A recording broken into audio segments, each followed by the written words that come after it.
YS Jaganmohan Reddy చేసిన మహాధర్నాకు అనూహ్య స్పందనగా కృష్ణా జిల్లా నుంచే కాకుండా ఇతర జిల్లాల నుంచి కూడా తరలి వచ్చిన రైతులతో విజయవాడ బెజవాడ చేస్తున్నటువంటి దీక్షా ప్రాంగణం అంతా కూడా కిక్కిరిసిపోయింది.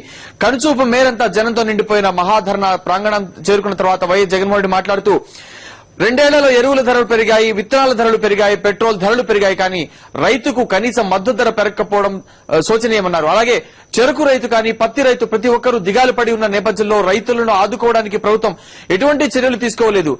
కమిటీలు నియమించిన మోహన్ కందా కమిటీ నియమించిన నేపథ్యంలో కూడాను రైతు సమస్యల గురించి ప్రస్తావిస్తూ మోహన్ కందా కూడాను రైతులకు గిట్టుబాటు దొరకలేదు ఆయన కూడా ఒప్పుకున్న నేపథ్యంలో స్వామినాథన్ కమిటీ సిఫార్సులు కూడా అమలు నోచుకోక నేపథ్యంలో రైతు దిగాలు చెందిన నేపథ్యంలో ఎక్కడా లేని విధంగా 1,00,000 ఎకరాల్లో క్రాప్ హాలిడే ప్రకటించిన రైతు ఆంధ్రప్రదేశ్ రైతే అని ఇంతకన్నా విచారించదగ్గ విషయం మరేది లేదని వైఎస్ జగన్మోహన్ రెడ్డి అన్నారు. అలాగే రాష్ట్ర ప్రభుత్వం ముందుకొచ్చి ఖరీఫ్ ధాన్యాన్ని మొత్తం కొనుగోలు చేయాలని, 0% వడ్డీతో రుణాలు ఇవ్వాలని, పొటాష్ యూరియాను సప్లై చేయాలని, బ్లాక్ మార్కెట్ తరలించడం నిరోధించాలని కూడా వైఎస్ జగన్మోహన్ రెడ్డి పేర్కొన్నారు.